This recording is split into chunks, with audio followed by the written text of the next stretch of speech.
Hello, I'm Robert McKenzie, and welcome again to the University of Chicago campus. We're about to see part 3 of Milton Friedman's major television series, Free to Choose. What has emerged so far is that Dr. Friedman believes passionately that when people pursue their own economic self-interest, then in the long run, everyone is better off. That's why also he's so strongly opposed to government controls. Indeed, he believes America is hardly a free country because of the extent of government intervention in the economic lives of the people.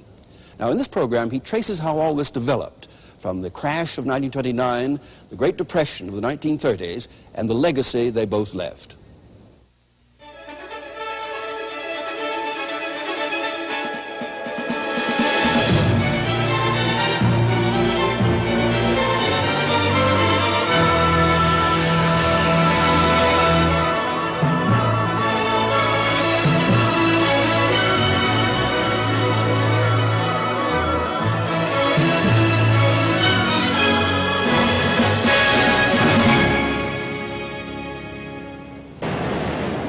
Delancey Street in New York's Lower East Side, hardly one of the city's best-known sights.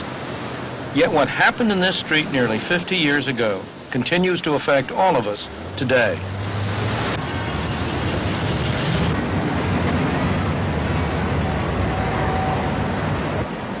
Wall Street. Most of us know what happened here 50 years ago.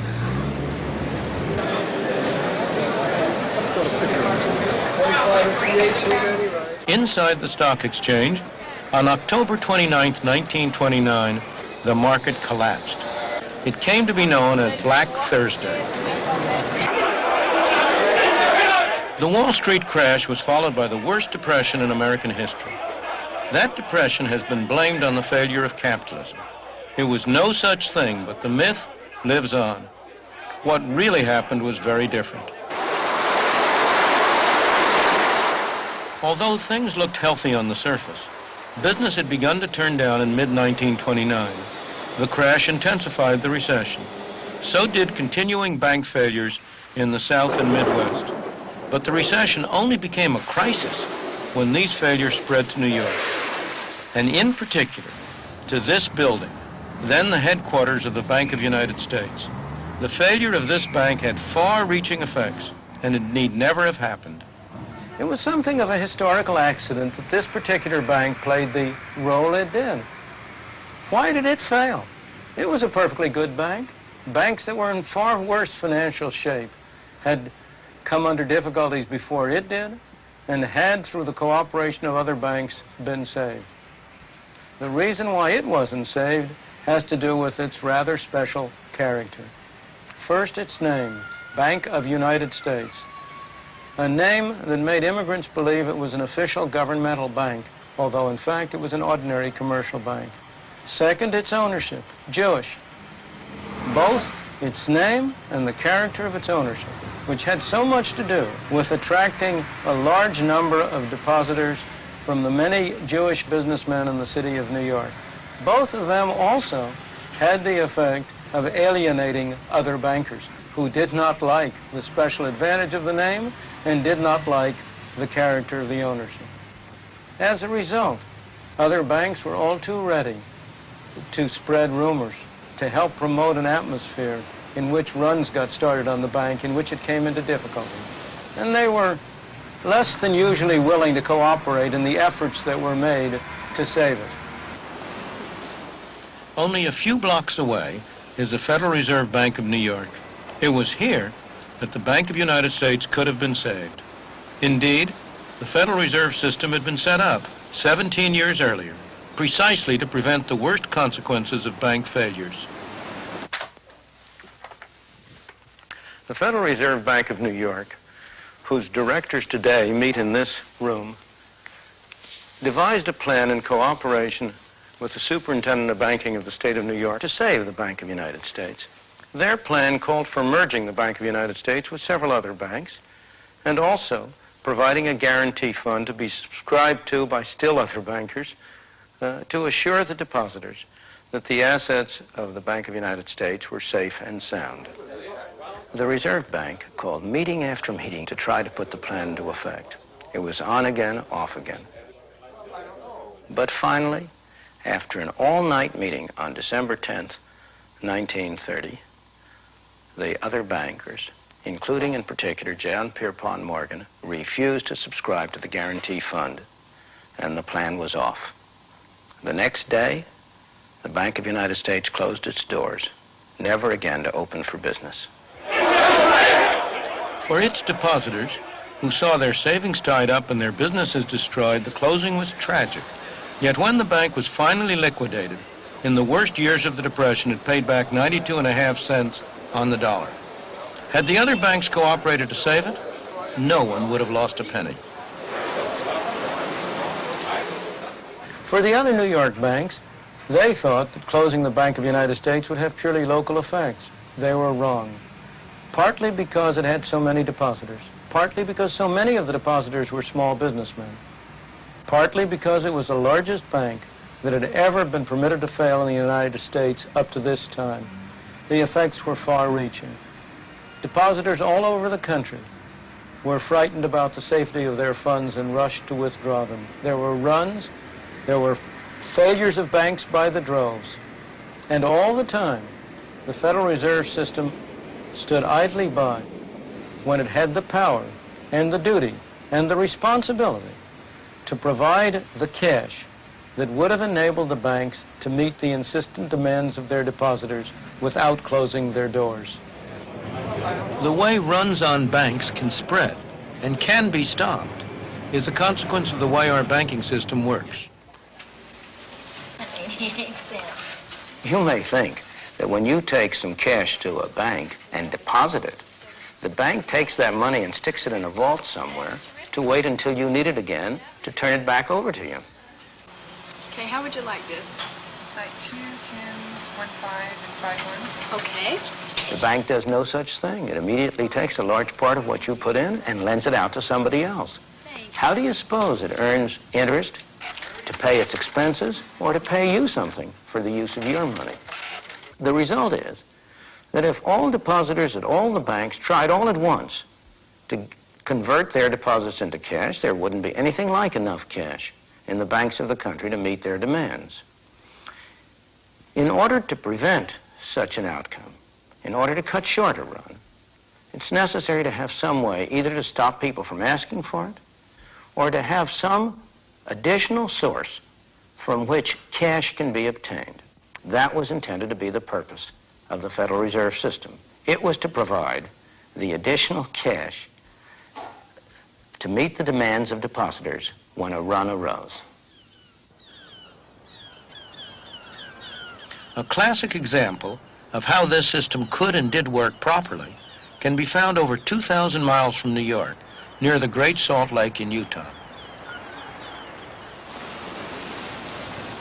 In the early 30s, some banks in Salt Lake City and surrounding towns began to get into difficulties.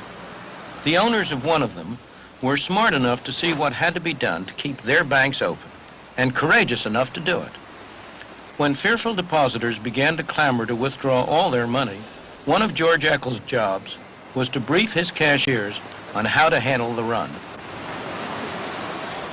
Well, then we called all our employees together, and we told them to be at the bank at their place at 8 o'clock, and just to act as if nothing was happening, just have a smile on their face, if they could, and me too. And we had 4 savings windows, and we said, never leave the window. Lunch hour, anything else, we must have every window open all day. But the important thing was, we knew you'd have a big line there, so there's no use trying to hurry because the line was going to continue. So we said, now, when you get a withdrawal slip and the passbook, go back and check the signature, even though you know your friend John Jones, just to delay time, just to mark time. And then when you pay the money out, we're not going to pay in $100 bills. We're going to pay in 5, 10s, and 20s, and count it twice, and hand it out with a smile. The bank survived the morning, but they didn't have enough cash left. So in the afternoon, they called for more from the Federal Reserve Bank. So the Federal Reserve sent up the armored car 2 big sacks full of currency was brought in by the guard, crowded through the crowd. And the assistant manager, Morgan Kraft, came in also. So Mariner, my brother, grabbed Mr. Kraft and he said, now get up on this marble counter and tell these people that you've brought up a lot of money and there's more where that came from. And he did. And then Mariner got up and said, now you've heard that story, we're not going to close. We're going to stay open as long as any of you people want your money. So don't worry about it at all. Well, of course, he had one other bank in the city, and we called him and told him that he couldn't close either. He said, well, I can't. I haven't any money to stay open. So we made him a temporary loan. Because we had another bank closed while this run was going on. The psychology of the public would be such we'd never break the run in our bank. Everybody would come until they got all of their money out. The bank survived the first day's run. It was time to change psychology. The second day was to be very different. So that evening we called our employees all together because we knew that the next day people had been working during the day and would have heard about this, and the next morning we'd have them with us. So we figured now we can't let a crowd build up in the lobby. So we told our tellers, I says, now you pay out this money just as fast as you can. So when anybody comes in the front door, they don't see a line. You pay out $100 bills. And don't let any line ever develop at your window. Well, it never did. So along about noontime, people were just coming and going in a normal fashion, and the run was over. It was all a question of reassuring the public that they could get their money. The Federal Reserve System was there to ensure that this happened by supplying cash to the banks. Why didn't this system prevent the Great Depression after 1929? Because from 1929 to 1930, after the stock market crash, the Federal Reserve System allowed the quantity of money to decline slowly, thereby throttling the monetary structure. By December 1930, the quantity of money had fallen by 3%, which may not seem much, but a growing economy needs additional money in order to prevent deflation and problems. Given this throttling of the monetary system, what happened after that was more or less inevitable. If the Bank of the United States had not happened to fail, some other bank would have been the victim. It would have failed and would have set off the runs. Once the runs started, the Federal Reserve could have prevented them from having the disastrous consequences they did by stepping in and providing the banking system in general, through creating new money, with the cash it needed to meet the demands of depositors. After all, once depositors start trying to take their money out of the banks, there is a strong tendency for the quantity of money to fall. Each dollar of cash which is withdrawn from a bank had been backing several dollars of deposits. If the Federal Reserve had stepped in, bought government securities on a large scale, provided the cash, the depositors would have found that they could get their money and they would have stopped asking for it. Ironically, the people at the New York Reserve Bank knew that this was the right policy. No one had advocated it more forcefully than Benjamin Strong, the first head of the bank. Tragically for America, he died 2 years before the real crisis. With the death of Benjamin Strong, a truly remarkable man who not only ran the New York Bank, but was also the key figure in the entire Federal Reserve System, a struggle for power broke out between New York, the other banks, and the board in Washington. New York lost, the other banks, and even more, the board in Washington won. That was a little noticed event, but it was the first step in that massive move of power to Washington that has dominated our lives ever since. Then and now, this building housed the U.S. Treasury Department. But at that time, the Federal Reserve Board also had its modest offices somewhere in the same building. The shift of power was sealed a few years later, when the board got its own magnificent temple a few blocks away from here on Constitution Avenue. Despite excellent advice from New York, the system refused to buy government bonds, something which would have provided cash to the commercial banks with which they could have met more easily the insistent demand of their depositors. Instead, believe it or not, the system stood idly by while banks crashed on all sides. As the head of one of the banks put it, the reserve system had to keep its powder dry for a real emergency. But if this wasn't an emergency, what was? As bank after bank closed, a chain reaction was in process, destroying money as it went.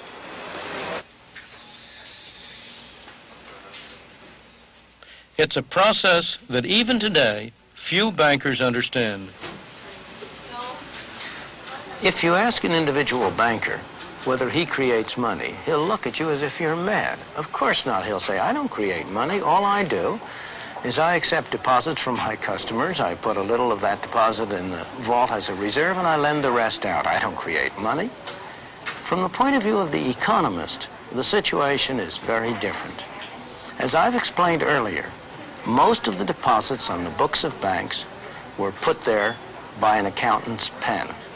But that simple fact is concealed from the individual banker because it doesn't happen here inside the bank.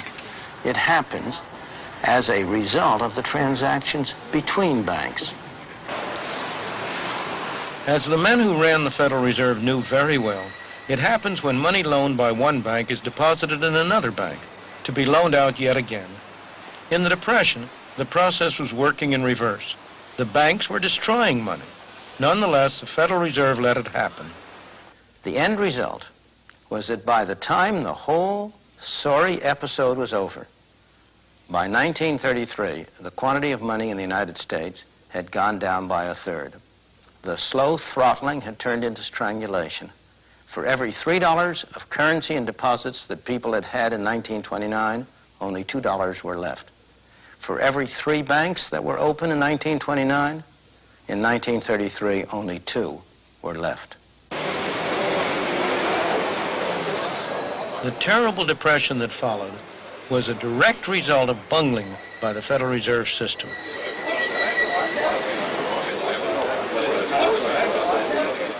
Their monetary policy stifled any hope of economic recovery. Worse still, America's depression was to become worldwide because of what lies behind these doors.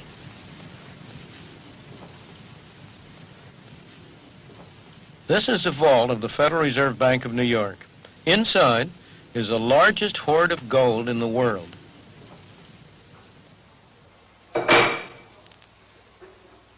Because the world was on a gold standard in 1929, these vaults, where the U.S. gold was stored, provide an excellent test of where the Depression originated. If the Depression had started in Europe or somewhere else in the world, the U.S. would have lost gold. More gold would have flown out of the country than came in. If, on the other hand, the Depression started in the United States, well, then the opposite would happen. More gold would come in from abroad as the effects of our depression spread there than went out abroad. In reality, that is exactly what happened. When the international money system was based on gold, the rules of the game were these. The gold in the United States was supposed to control the amount of money issued by the Federal Reserve. In turn, the amount the Federal Reserve issued controlled the amount of money issued by the commercial banks, which in turn controlled the amount of money that individuals, businesses, and industry could get from the banks. The result, a monetary structure, all supposedly tied to the amount of gold in the vaults in the United States. But in 1930, the Federal Reserve didn't play by the rules. It stood by as banks started to collapse, and with each one that went, the money supply fell. Businesses and industry inevitably began to fail. Americans, now poorer, bought less from abroad. Britain was one of the countries affected. Like the United States, Britain had its own monetary structure tied to gold. The trouble was that Britain could now sell less abroad. It cut down the amount it bought from abroad, but not by enough. Under the rules of the gold standard, it had to pay the difference in gold. With every bar of gold that was shipped out of Britain, the amount of money decreased. a depression that was already underway in Britain got worse. British gold flowed into the United States, supposedly to form the foundation of a new slice of the monetary structure. But the Federal Reserve didn't let it. The gold was simply locked away. The results? Britain remained in trouble until in 1931 it went off the gold standard, cutting the link between the amount of gold and the amount of money. In the United States, suffering the worst depression in history, there was plenty of gold, but to no avail. Although these events happened almost 50 years ago, many of our policies today derive directly from them. Central bankers throughout the world, government officials everywhere, are afraid of a new Great Depression. They have therefore moved in the opposite direction. Instead of the problem of too little money, we are faced with the problem of too much money. The problems of inflation that plague us today trace directly from the problem of deflation that plagued us from 1929 to 1933. People came to believe that free market capitalism had failed. Something was needed to replace it. At Cambridge University in England, a new orthodoxy emerged in the 30s, one that has remained powerful to this day.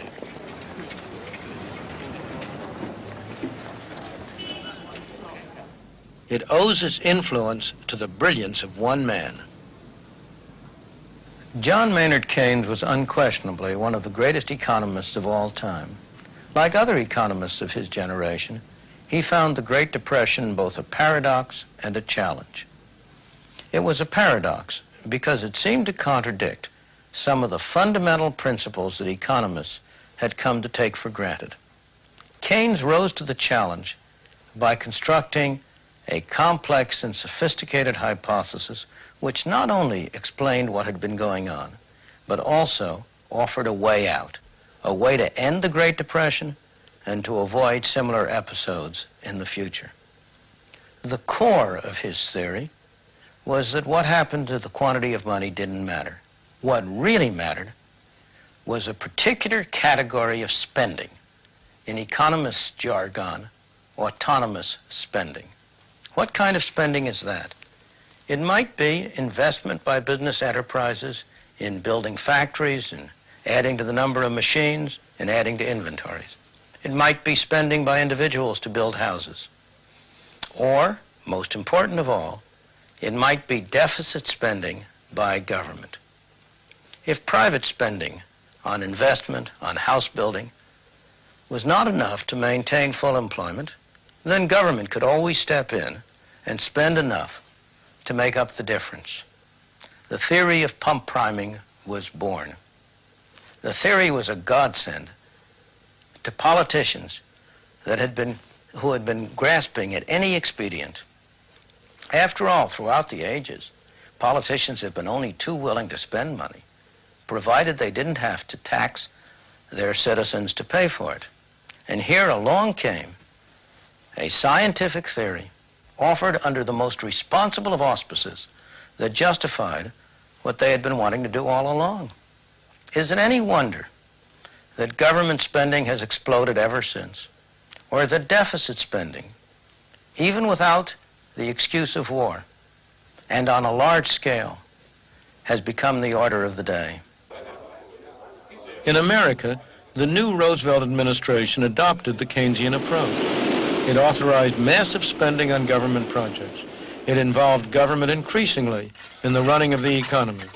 It developed programs designed to provide security for every individual.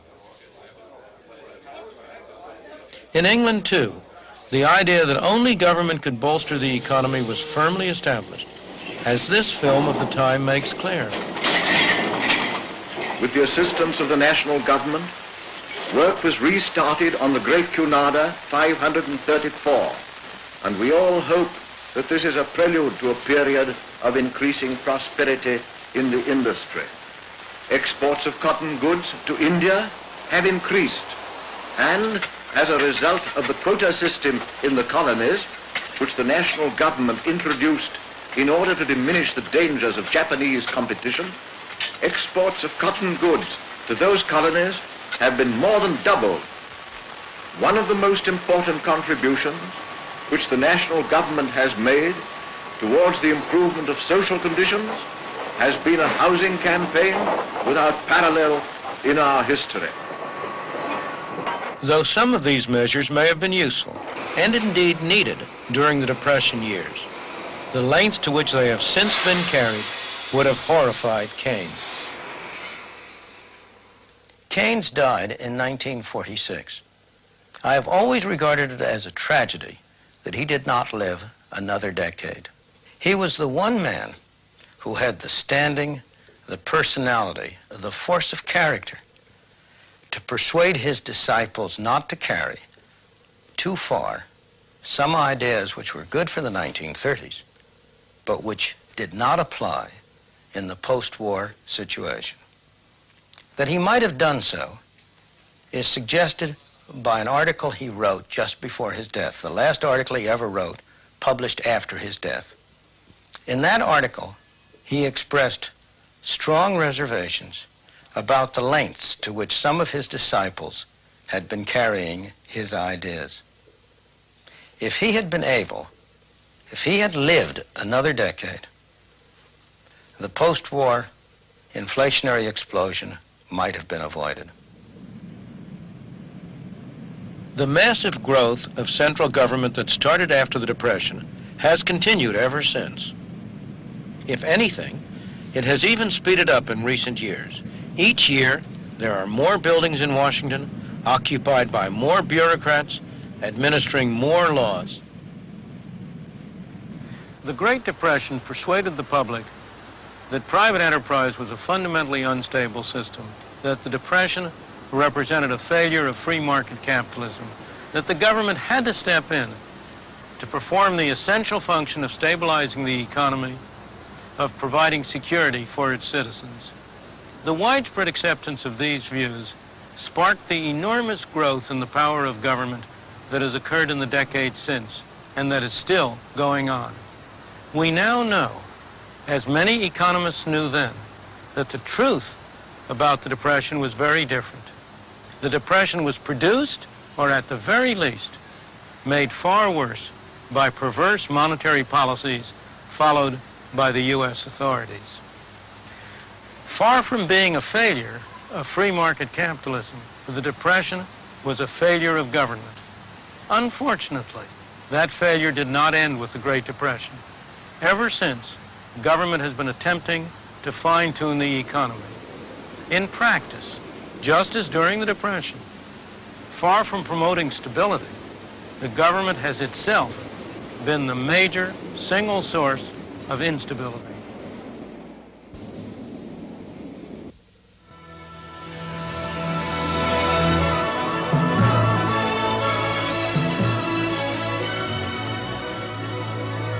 And now we join the invited guests here at the University of Chicago as they discuss Friedman's interpretation of those events and their implications for today. The 1929 crash, the succeeding calamities, were not the first of their kind. Capitalism has been subject to severe depressions since the beginning of the Industrial Revolution. This was the first time, however, government tried to intervene seriously. It did it very badly. The lesson I would draw is a very simple one. Government is unavoidable. The expectations of the public are proper. Government ought to do better. Oddly enough, government did do better until very, very recently, until I would say October 1973 even. Government did reasonably well in fulfilling the expectations of the public. I'm an unrepentant proponent of government intervention, intelligent government intervention, but I would describe much of the intervention which has followed the great 1929 crash as quite intelligent. Let's take a further look, though, at this argument that just as during the Depression, far from promoting stability, the government has itself been the major single source of instability. I don't think there is any stability this side of the graveyard. I don't think it matters what system you're working under. You're not going to have a level and hold it under any system with living human beings. Governments are larger now and therefore more of a source of an influence for good and for bad. And I think, like Mr. von Hoffman, that you can't get perfect stability. Given that you're going to have governments, given that there are legitimate functions of governments, there are also risks in having the government be as active as it is. Peter J. I think that government is a god that has failed. I think that we have too much of it and need less of it. I think it has failed to prevent both the modern forms of economic instability and the pre-war ones. I do not, however, think that government is the original or primary source of that instability, and I do not think that simply getting rid of the government, or greatly reducing it, which I'm in favor of, will by itself remove the instability. I would put it this way. There was a great economist with a suitably esoteric doctrine which could nevertheless be translated, as Dr. Friedman did in the film, into simple English, at the same time as there was the widespread hardship of the Great Depression and the natural yearning of human beings not to repeat anything like it. So you have a coincidence of an appropriate theory with an appropriate public sentiment, and I suppose the symbol in the United States was the passage in 1946 of the Employment Act of that year, which it was a weak measure, but it was nevertheless a public declaration of an obligation of government to do something about employment and economic prosperity, and a good thing too. Now that's really the crux of the matter. Do you agree it was a good thing too, that obligation was accepted by government at that stage? I think it's very important here to distinguish two completely different issues. There is the rather narrow issue as to whether Keynes was right or wrong in believing that you could stabilize the economy with regard to really one essential variable, unemployment, by a certain technique which he talked about. We may now think that he was wrong, but that's a quite separate issue from the broad political philosophical issue associated with socialism, associated with social democrats and many other so-called left-wing political thinkers, that the duty of government, so far as it can, is to concern itself not only with defense and law and order and the traditional things, but also with the social welfare and the economic welfare of a society. Now that's a broad philosophical... Was that a disaster, as Milton seemed to be implying, or was it a good and helpful and useful thing to happen? Well, that is one of the great, perhaps the greatest of all debates in political philosophy, as to whether or not it is right or is not right to believe that a society collectively should concern itself with these things and has the right, having concerned itself through law and through government and in other ways, to move to try to correct these things. But it seems to me, though, Americans have believed that for the last century. I mean, William McKinley ran on the slogan of a full dinner pail, so that the notion that this is a government responsibility for prosperity dates from the 1930s, I think, is erroneous. What I wonder about after having seen that film is this. We have, in 1929, we have the man who could have saved it dead 2 years, and in 1946, we've got the man who might have saved it dying. So what I have to ask is, are we doomed to find out the right answer only too late? Is it possible that our... For somebody who's recently died. Rummage through the morgue. Well, you asked no, but I think the question is a very different one. And it goes to much of the discussion to this point. Everybody looks for the right man. You say government... You brought him up. Those men at that time, quite right. But a system which depends on the right man is a bad system. The Federal Reserve was a bad system because it depended on the right man working it. The idea of demand management, of the kind of thing we're talking about, where Keynes's death mattered, was a bad system because it depended on a particular man working it. The notion that the problem that Bob Cashman brought up, that the problem is not that government interferes, but it does it unintelligently, is again a demand for the right man, the man on the white horse who will know what to do. My whole view is very different. It's the system that's wrong. And that we've got to have a system, that the right way to accomplish these objectives is to have a system which doesn't depend on whether you happen to have the right man pushing the buttons at the right time, but which relies on establishing a framework within which an invisible hand, within which the activities of people all over are able jointly to produce the kind of result. It won't produce perfect stability, but it'll produce a far higher degree of stability, a far greater level of freedom, and a far greater level of prosperity than the kind of thing we've had with these governmental interventions. But somebody still has to design the system. You can't take the people out of it entirely unless you're in the grave, as of course, but that doesn't... But the question is, I mean, it's said that generals always fight the last war. How do we know that the system won't fight the last war? We probably won't have another depression exactly like 1929 to 33. But that doesn't say we won't have another depression or another stagflation or another crisis of some other sort. But is the process reversible? Because you argued that the public, having been appalled by the Great Depression, in effect demanded of governments that they accept responsibility for well-being of the economy, for management of the society, and so on. Now, that expectation having been raised, can it be reversed? Let me answer a question you didn't ask and say that it seems to me that what we're getting here is the question of sort of social astrophysics. And that is, do we have an unseen hand, or are we on the war star where we are trying to design a computer that is going to take care of the navigation of this thing? In other words, it seems to me that that's our central question. Is there a mechanism that you can put right in the center of the spaceship that will operate regardless of who is the captain on the quarterdeck at any one moment in time? I don't think that's an economic question. I think that's a question that goes to religion. Ah, well, that's not on our agenda, actually. I boldly repeat the question, though. The expectation having been raised in the public mind, can you reverse this process where government is expected to produce the happy result? Oh, no way. And it would be very foolish of the public, which is on the whole more sensible than academics, to come to this conclusion. They look around them. What do they see? They see a whole collection of visible hands attached to Exxon, other large corporations. These are not small, independent competitors jostling with each other for the patronage of the public. These are large organizations with substantial influence on their markets. Government's interference, clumsy as it often is an almost unavoidable response to the very visible manipulations of large organizations. If there's, again, you're an academic. We're talking about fact and history. Now, the history is that the growth of government has not been as a result of the things you're pointing out.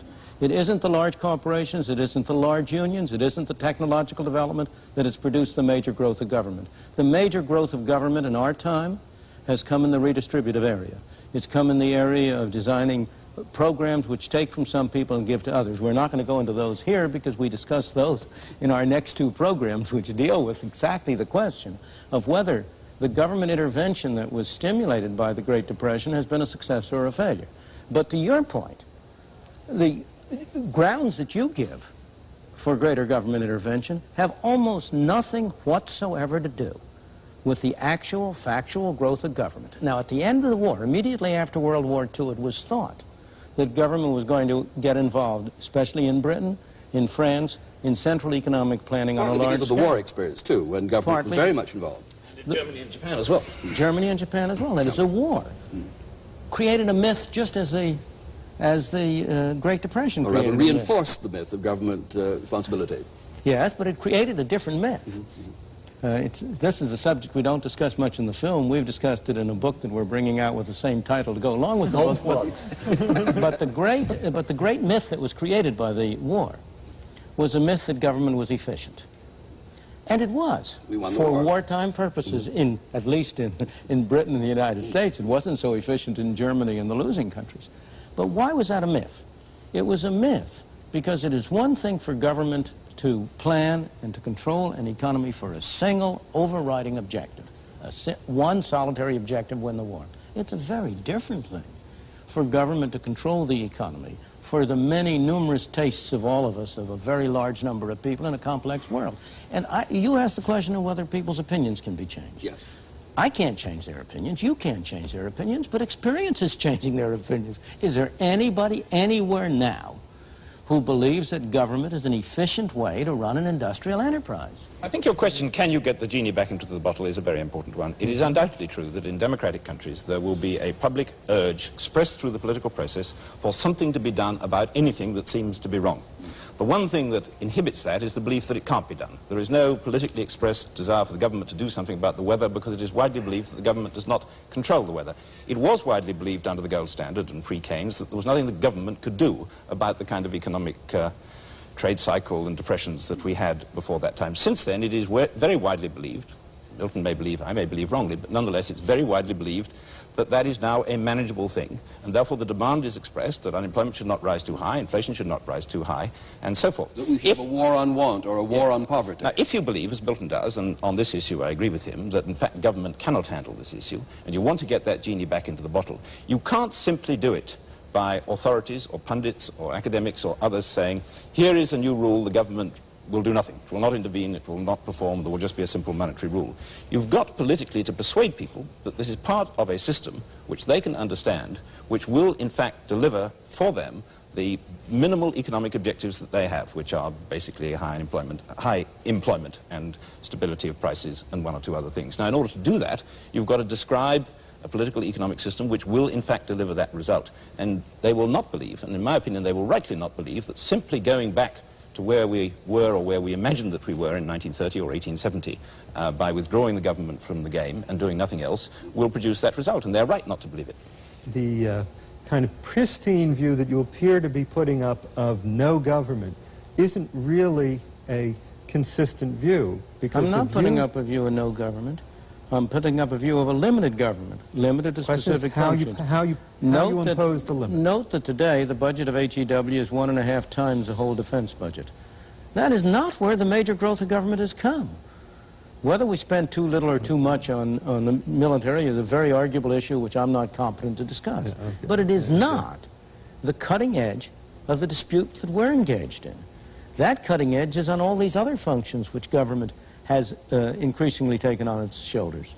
How do you get from here to there? By persuading people to do it and by doing it gradually. You do not get it overnight. CAB was a very, very persuasive element on getting rid of one branch of regulation.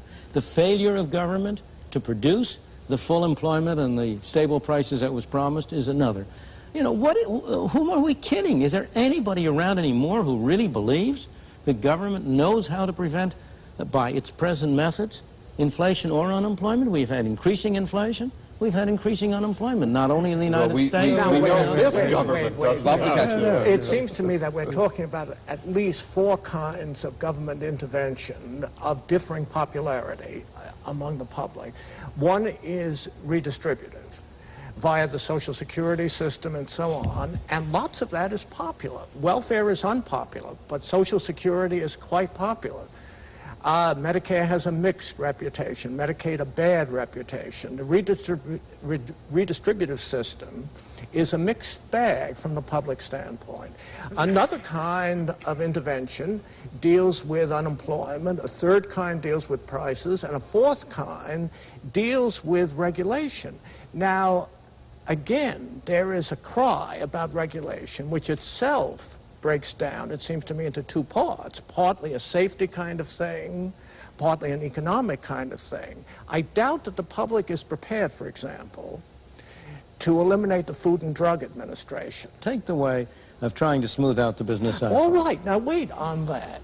I think that the record of doing this in its clumsy way, Republicans, Democrats, assorted administrations in England and elsewhere, between 1945 and 1973 was quite good. Average unemployment during this considerable span of years was lower than it had been probably in any previous spell of modern economic history. Inflation was not a persistent problem in this. Now, I would say, putting the claim at a very modest one, that Keynesian intervention, if we use that as a label, worked pretty well for a whole generation. Now, anything that works well for a whole generation isn't entirely bad. From that fact, and the undeniable fact that things are working poorly now, are we to conclude that the Keynesian sort of mixed regulation was wrong, or alternatively that we need still more regulation? That's my conclusion, I might say. You want the right people manipulating the levers, but go back. Memory smooths things out. If you really look at that 25-year period you're talking about, it was not a period of stability. It was a period that was punctuated by the very sharp inflation of the Korean War, It was a period that was punctuated by 3 recessions in the course of about 8 years in the 50s and early 60s. It was a period in which you had inflation really starting to go from creeping to running in the latter 60s. It was a period which laid the groundwork for the kind of situation in which we are now, where you have both higher unemployment and higher inflation. It was I mean, there were these movements, as we say, but they weren't the movements like the 1930s. There was a recession in 58. Right. Yes, we all called it a recession. We all worried about it and so on, but it was a small thing, little potatoes. The same thing was true in earlier periods between the Great Depressions. If you take the area between the Great Depression in the United States of the 1870s and the 1890s, again, you had a period like that. If you take it between the Great Depression of the 1890s and World War I, with one minor exception, it was similar to that. So that what you have, and this is a historical fact, is that except for the Great Depressions, all of which are linked to monetary collapses and to governmental involvement, in the interim period, the society has been reasonably stable. Have we reached a stage, incidentally, where we need not again see anything like the Great Depression? You say recessions, yes, but it bears no relationship to what we knew in the 30s. Have we solved that problem now? People are deeply... No, I don't think we have, because I think the seeds of it remain there. I don't agree with Professor Lukachman that everything was, I don't want to misparaphrase him, but did pretty well until 1973 and it suddenly all went wrong. It seems to me that the seeds of the subsequent instability, stagflation, were there before, that each time round the economic cycle, inflation went a little faster. Each time round the economic cycle, unemployment tended to be a bit higher. But this brings me to what is my disagreement with Professor Friedman. I agree with him that government has failed to correct, and is bound to fail to correct, that instability. I do not agree with him that it is the root cause of that instability, or that simply removing or containing the government will remove that instability. Because his constitution, and I agree with all the things he wants to put into it, but I want to put more into it, leaves big capital entirely free to operate. Now, he doesn't mind that. In response to big capital, you are bound to get, as a simple natural reaction, big labor. He doesn't mind that. He's quite happy with that. But my contention is that once you have big labor, you have a way of setting rewards in society, not only by trade unions, but through all sorts of other processes whereby groups get together in order to exploit the political process and legal rights and to protect themselves from competition, in which inevitably people set rewards above what economists call the market clearing price for labor, i.e. they set levels of reward which make it impossible that everybody should be employed. You therefore have a built-in tendency to high unemployment. If governments react to that on the Keynesian pattern by trying to inject spending which will enable these people to be employed, then I agree with Professor Friedman that all you get is faster and faster inflation, and that, if you like, is caused by the government. But the government is a proximate cause of an original instability that is already there. And there's nothing in Professor Friedman's constitution which would correct that inherent, if you like, contradiction or flaw in classical Western political economy. Do you deny, Peter, I want to ask just one question of Peter. Do you deny that big government plays a large part in the rise of big capital and big labor? I think they're interactive. I once said big capital causes big labor, causes big government, causes big failure. And that is the tragic story, in my opinion, of the 20th century. We have to unravel that. If you start that route with big government, will it be wrong? Big government causes big capital, causes big labor, causes big failure. I don't think historically that's what's happened. But you and I are agreed we don't want big government. That's right. What we're disagreed about is what else we need. I think something is seriously wrong with a beautiful system which develops this big, clumsy, aggressive government, huge corporations with more influence over their markets than is desirable from the standpoint of free competitive theory, trade unions, which at least according to some opinions have a similarly malignant influence on their markets. There must be something radically flawed with a capitalist system which allows these institutional developments. This doesn't alarm me because I'm a socialist, but I would readily... There must be something radically wrong with the socialist philosophy which allows the much worse developments that have occurred wherever there has been any real significant attempt to put a thoroughgoing socialism into practice. Socialism is a word of many meanings. No, I think we might easily get into a quite separate debate. Right. I think it's possible to note in passing that they may both be right, that conventional capitalism, conventional socialism as conceived in the 20th century are both wrong, and that the polarization of the debate between those simple two alternatives greatly impoverishes the real range of political economic choices which modern societies have. But what has happened? Over and over again, one claim after another for the kind of socialism, this kind of socialism or that kind of socialism, has turned to ashes. And each time, the answer has come, oh, well, it was a wrong brand of socialism that was adopted, or the wrong people were running it. But you're saying an argument yourself. No, I'm not. The Federal Reserve in 1929 failed to do the right thing. It was the wrong brand of capitalism. It was a wrong brand, absolutely. But what I'm saying is something different. I can at least point to examples in history of systems, of capitalist systems, in which the government had a fairly limited role. Not my ideal government. Many things doing many things I would not want it to do. But I'm going to point to such examples of long stretches of history in which have been relatively successful, where the major achievements of humankind, not merely in economics, but in all other areas, have largely arisen. It is very difficult to point to any similar examples of where big government has achieved such success. But you said before you didn't like to go back. You're now talking about going back. No, took place I didn't say I didn't like to go back. What I said is going back or forward is irrelevant. What we want to do is the right thing wherever it comes discussion, because as Bob Lukacsman said earlier, things have increased in scale, and the scale of business has increased. And you were saying just before, big government, big labor, big industry, big firms go together, and you didn't accept it before. When Bob said you accept it now from here. No, I don't accept it. What I accept is that big government is a major factor promoting big labor and big capital. I did not accept that in the absence of big government, you would have the big capital and big labor that worries him. You don't think the big capital arose before the government? What are we doing here? No, I mean, defending big government is like defending death and taxes. When was the last time you met anybody who was in favor of big government? Today I met Bob Lukacsman. With discrimination. Not per se. You're in favor of functions. I make a living by making distinctions, after all. Certainly not without qualification. How often use the floor? What I was going to say is, I think most of us are not in favor of big government as a theory. The question that keeps haunting me here is, how do you, going back to your question of just the monetary regulation, how do you make, and let's assume that you can really, we'll go a step further and we'll say, we'll go all the way with you, we will install that mechanism. What makes you think that when the storms arise, that the people running that mechanism are not going to misread just as they did in the past? Because I'm going to have, if I had my way, I would have a mechanism which didn't require them to read anything.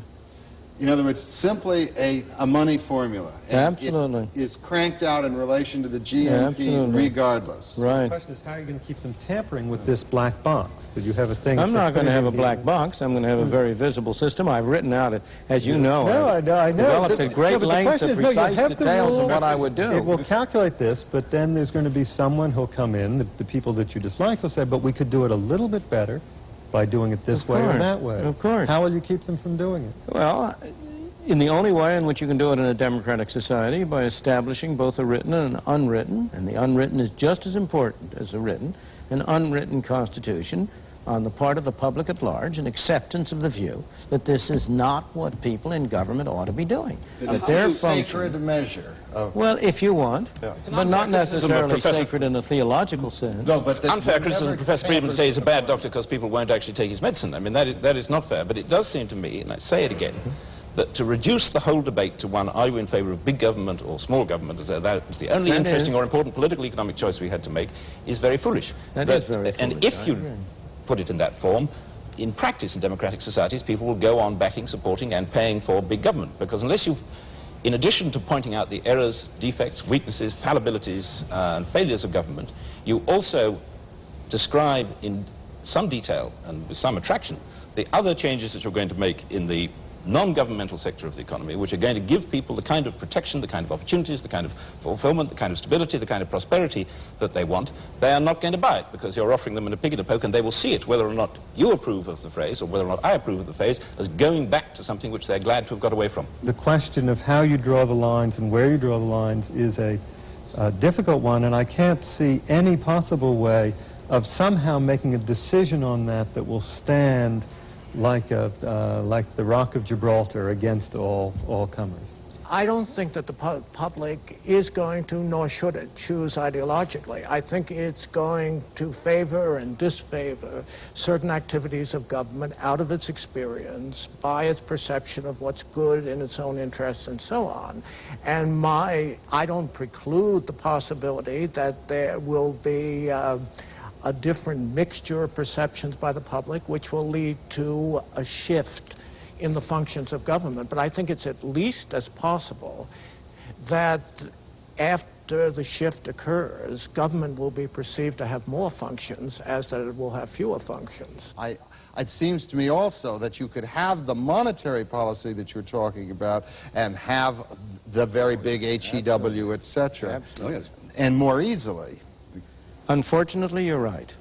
Now, could you dilate on that? No, I meant it, seriously. I agree with you. I agree with Nick. So these are separable issues. And Peter J. will agree with that, too. In fact, he and I are in almost complete agreement on the desirable monetary policy. Where we differ is on these other policies. And there is certainly no doubt that you could have an essentially automatic stabilizing monetary policy of the kind which I've suggested, of a fixed rate of monetary growth, no discretionary intervention for cyclical purposes, and at the same time have a very big government on HEW, have all sorts of regulation, have tariffs and all other things. With respect to Peter J.'s more general statement, it's impossible not to agree with his statement because it concentrates on objectives and not on means. And the real issue has to do with means. What are the most appropriate and effective means which will give people the greatest assurance? You can't give them certainty, but the greatest assurance that they will have a reasonably stable society with opportunity for themselves. There we must end the discussion for this week, and we hope you'll join us again in the next edition of Free to Choose. Of course.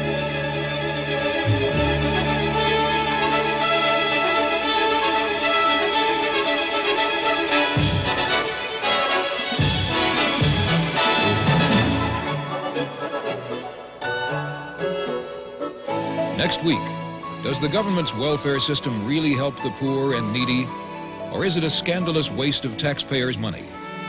Is HEW an instrument of a compassionate society, or is it the symptom of an over-governed bureaucratic jungle? Don't miss Part 4 of Free to Choose next week.